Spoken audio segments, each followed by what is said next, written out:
अस्सलाम वालेकुम, welcome to unbox जी। आज की इस वीडियो में हम दो सेटों का स्पीड टेस्ट करने वाले हैं, जिनमें से एक है रेडमी की तरफ से आने वाला 9A और दूसरा है आईटेल की तरफ से आने वाला A48। अगर रेडमी 9A की कीमत की बात कर ली जाए तो पाकिस्तान में इस सेट की कीमत रखी गई है 14,600 रुपये, और वहीं पे अगर बात कर ली जाए आईटेल A48 की तो पाकिस्तान में इस सेट की कीमत रखी गई है 11,700 रुपये। इससे पहले इस चैनल के ऊपर हम इन दोनों सेटों की अनबॉक्सिंग, पबजी, फ्री फायर और फुल रिव्यू कर चुके हैं। अगर आपने वो वीडियो अभी तक नहीं देखी तो वीडियो का लिंक आपको नीचे मिल जाएगा। आज की वीडियो में हम स्पीड टेस्ट करेंगे, मेन स्पेसिफिकेशन के ऊपर बात करेंगे और लास्ट में प्रोज एंड कॉन्स के ऊपर बात करेंगे, क्योंकि वैसे वीडियो काफ़ी ज़्यादा लंबी हो जाती है, तो वीडियो ज़्यादा लंबी नहीं मैं करना चाह रहा ताकि आप बोर ना हो। तो वीडियो को स्टार्ट कर लेते हैं। यहाँ पर सबसे पहले आप देख सकते हैं मेरे हाथ में रेडमी 9A इस तरफ है, जबकि ये 48 है।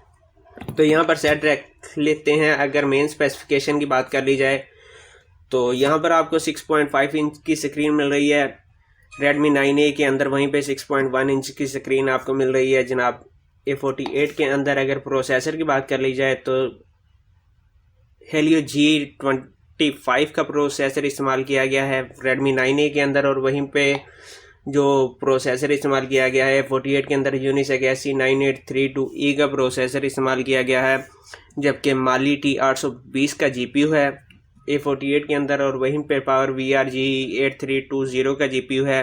मल्टी टच में 10 फिंगर तक को सपोर्ट करता है रेडमी 9A, और सिर्फ 2 फिंगर तक को सपोर्ट करता है जनाब A48। अगर सेंसर की बात कर ली जाए तो इन दोनों के दरमियान जो सेंसर आपको मिलने वाले हैं, एक्सेलोमीटर, लाइट और प्रोक्सिमिटी नाम के सेंसर, 3 सेंसर आपको मिल जाएंगे रेडमी 9A के अंदर। और वहीं पे जो आपको सेंसर मिलेंगे A48 के अंदर सिर्फ 2 आपको सेंसर मिलेंगे, जो कि होंगे एक्सेलोमीटर और प्रोक्सिमिटी नाम के। लाइट सेंसर नहीं मिलेगा।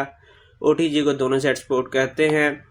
और इसके बाद स्कोर की बात कर ली जाए, अगर स्कोर की बात कर ली जाए तो सबसे पहले रेडमी 9A के स्कोर की हम बात करेंगे। रेडमी 9A के स्कोर की बात कर ली जाए तो सिंगल कोर में यहाँ पर आप देख सकते हैं 132 के स्कोर मिलते हैं, जबकि 444 के स्कोर आपको मिलेंगे मल्टी कोर में। वहीं पे अगर आईटेल A48 की बात कर ली जाए तो यहाँ पर आप देख सकते हैं 103 के आपको स्कोर मिलेंगे सिंगल कोर में, जबकि मल्टी कोर में 274 के स्कोर मिलेंगे। यहाँ पर स्कोर के मामले में आप देख सकते हैं काफ़ी ज़्यादा फ़र्क है, जिसकी वजह यह भी है कि ओक्टा कोर का प्रोसेसर इस्तेमाल किया गया है रेडमी 9A के अंदर, और क्वाड कोर का प्रोसेसर इस्तेमाल किया गया है A48 के अंदर। यहाँ पर कलर और स्क्रीन की बात कर ली जाए तो यहाँ पर कलर जो ज़्यादा अच्छे आपको मिलने वाले हैं रेडमी 9A के अंदर मिलने वाले हैं। तो स्पीड टेस्ट को स्टार्ट कर लेते हैं। सबसे पहले बैकग्राउंड के ऊपर जो एप्लीकेशनें रन कर रही हैं इनको रिमूव कर लेते हैं। यहाँ पर आप चेक कर सकते हैं दोनों के बैकग्राउंड के ऊपर इस वक्त कोई एप्लीकेशन नहीं चल रही। कैमरे से स्टार्ट करेंगे, 1 2 3 जी। तो यहाँ पर कैमरा पहले ऑन किया है आईटेल ने, MX प्लेयर,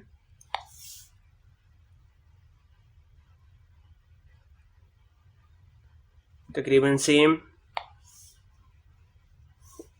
ZPA को ऑन कर लेते हैं।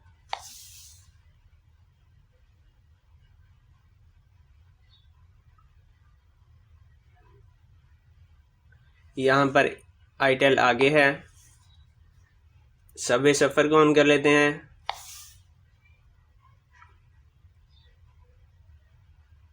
अगर गेमिंग परफॉर्मेंस की बात कर ली जाए तो रेडमी 9A की गेमिंग परफॉर्मेंस काफ़ी ज़्यादा अच्छी है।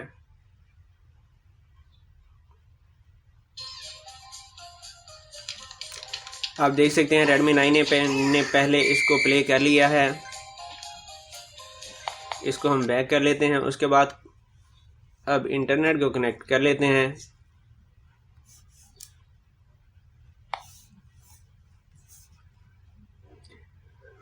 जी, इंटरनेट से दोनों डिवाइसेस को मैं कनेक्ट कर चुका हूँ। सबसे पहले अब OLX को ऑन करेंगे।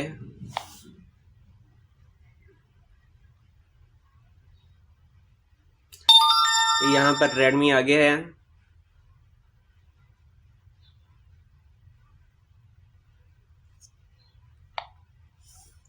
इसके बाद हम क्रोम को ऑन करेंगे।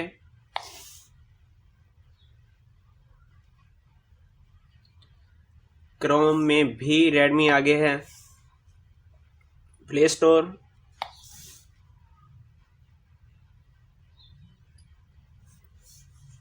प्ले स्टोर में भी रेडमी आगे है। विकिपीडिया,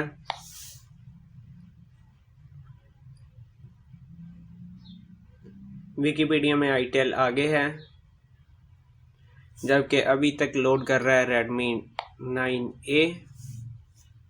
इसको बैक कर लेते हैं, दराज को ऑन कर लेते हैं।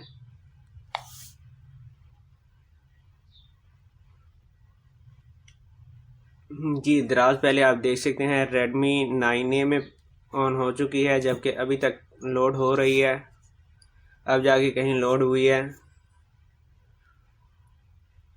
जी, अभी तक मुकम्मल अच्छे तरीके से लोड नहीं हो सकी।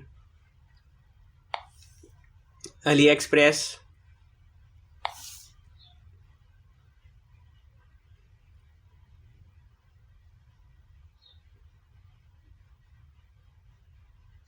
जी अली एक्सप्रेस में भी आप देख सकते हैं कि रेडमी 9A आगे है।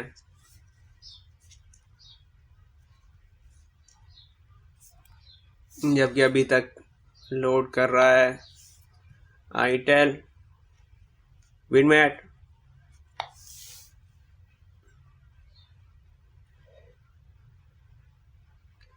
जी विडमेट में भी आप फ़र्क देख सकते हैं, कितना ज़्यादा आपको फ़र्क मिलेगा। यहाँ पर तकरीबन हर चीज़ ऑन है, जबकि इधर अभी तक लोड हो रहा है। रिमूव कर लेते हैं। टिकटॉक एक सेट में इंस्टॉल है, रेडमी 9A के अंदर टिकटॉक नहीं है, इसलिए इसको हम टेस्ट नहीं करेंगे। टाइम भी हमारा बच जाएगा। सीधे फ्री फायर के ऊपर आते हैं।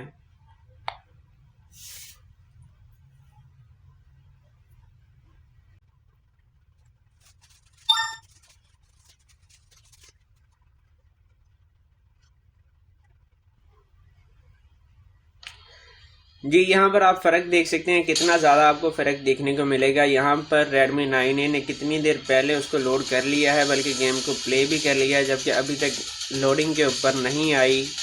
आईटेल के अंदर वॉल्यूम को हम ऑफ कर लेते हैं। जी, यहाँ पर गेम आ चुकी है, जबकि उस तरफ अभी तक लोड नहीं हुआ। अब जाके लोडिंग स्टार्ट हुई है। यहाँ पर आप प्रोसेसर का फ़र्क देख सकते हैं कि कितना ज़्यादा आपको फ़र्क मिलने वाला है। इसको हम रिमूव कर लेते हैं, छोड़ देते हैं, क्योंकि हमारे पास इतना टाइम नहीं है, टाइम हमारा कीमती है। जी, अब लास्ट में हम पबजी मोबाइल को ऑन कर लेते हैं जनाब। दोनों के ऊपर सेम टाइम में क्लिक किया है।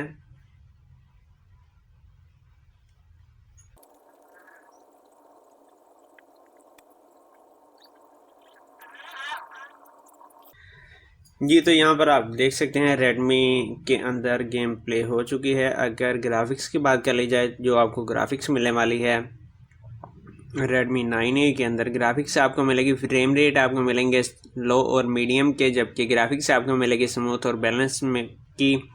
और इस सेट के अंदर आप मीडियम में बैलेंस के साथ गेम प्ले कर सकते हैं। आपको कोई मसला नहीं होगा, ज़्यादा लैग होगा मगर हल्का फुल्का लैग होगा, मगर चल जाएगा। अगर आप लो में स्मूथ के साथ गेम प्ले करते हैं तो आपको लैग का इशू नहीं मिलेगा। और अगर बैटरी ड्रेन की बात कर ली जाए, तो अगर आप 1 घंटा पबजी को प्ले करते हैं तो ये सेट तकरीबन 16% बैटरी कंज्यूम करता है। 5000 मिली एम्पेयर की बैटरी है। और वहीं पे बात कर ली जाए अगर आईटेल A48 की, तो इस सेट के अंदर भी आपको सेम ग्राफिक्स मिलेगी, सेम फ्रेम रेट मिलेंगे। लो और मीडियम के आपको फ्रेम रेट मिल जाएंगे, स्मूथ और बैलेंस की ग्राफिक्स मिल जाएगी। इस सेट के अंदर गेम को प्ले करना काफ़ी मुश्किल है, चाहे आप लो में स्मूथ के साथ प्ले करते हैं, क्योंकि प्रोसेसर काफ़ी वीक है। और 1.4 गीगाहर्ट्ज़ का कोर प्रोसेसर दिया गया है। दूसरी तरफ ओक्टा कोर का प्रोसेसर है। अगर बैटरी ड्रेन की बात कर ली जाए, अगर आप 1 घंटा इस गेम को प्ले करते हैं तो ये सेट तकरीबन 30% बैटरी कंज्यूम कर लेगा। डिटेल मुकम्मल हो चुकी हैं। और अब प्रोज एंड कॉन्स की बात कर ली जाए, अगर रेडमी 9A की तरफ आया जाए तो सबसे पहले 6.5 इंच की LCD है, 4G डिवाइस है, एंड्रॉयड 10 के साथ आता है, 5000 मिली एम्पेयर की बैटरी है, मल्टी टाइप में 10 फिंगर तक सपोर्ट करता है। और ये सेट तकरीबन 2 घंटे और 45 मिनट में फुल चार्ज हो जाता है। अगर कॉन्स की बात कर ली जाए तो इस सेट के अंदर फिंगरप्रिंट सेंसर आपको देखने को नहीं मिलता।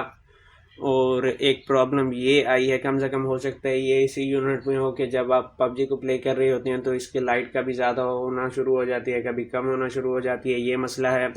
और इसके अलावा हीटिंग का कोई इशू नहीं है इस सेट के अंदर, तो इस सेट को रिकमेंड किया जा सकता है। वहीं पे अगर बात कर ली जाए आईटेल A48 की, तो इसके अंदर आपको 6.1 इंच की स्क्रीन मिलने वाली है, 4G डिवाइस है, फिंगरप्रिंट सेंसर है, एंड्रॉइड 10 गो एडिशन के साथ आता है, OTG को सपोर्ट करता है और ये दोनों सेट OTG को सपोर्ट करते हैं। और अगर इस सेट के कॉन्स की बात कर ली जाए तो सबसे बड़ा इस सेट का कौन ये है कि इस सेट की बैटरी कम है, जो कि 3000 मिली एम्पेयर की बैटरी है। प्रोसेसर वीक है, कैमरे काफ़ी कम है, फ्रंट और बैक दोनों के ऊपर 5.5 मेगापिक्सल के कैमरे दिए गए हैं। और अगर बात कर ली जाए मल्टीटच की, तो मल्टीटच के अंदर भी ये सेट सिर्फ 2 फिंगर तक को सपोर्ट करता है। चार्जिंग टाइम की बात कर ली जाए जो कि काफ़ी ज़्यादा है, 4 घंटे और तकरीबन 15 मिनट में 3000 मिली एम्पेयर की बैटरी चार्ज होती है। जबकि इससे पहले जो मॉडल लॉन्च किया गया था आईटेल A25 प्रो, वो 3020 मिली एम्पेयर की बैटरी तकरीबन 3 घंटे और 45 मिनट में फुल चार्ज कर देता था। यहाँ पर आप समझ सकते हैं कि क्या सूरत हाल है। और इसके डिस्प्ले की क्वालिटी मुझे कोई ख़ास पसंद नहीं आई, क्योंकि कलर कुछ डेल हैं, तो इसलिए कम से कम मैं इस सेट को रिकमेंड नहीं कर सकता। इस प्राइस में 11,700 रुपये भी एक अमाउंट होती है। तो ये थी आज की वीडियो। उम्मीद है आज की वीडियो आपको पसंद आई होगी, और इस तरह की मज़ीद वीडियो देखने के लिए आप चैनल को सब्सक्राइब कर सकते हैं। अपना बहुत सारा ख्याल रखिएगा, इजाज़त दीजिए, अल्लाह हाफिज़।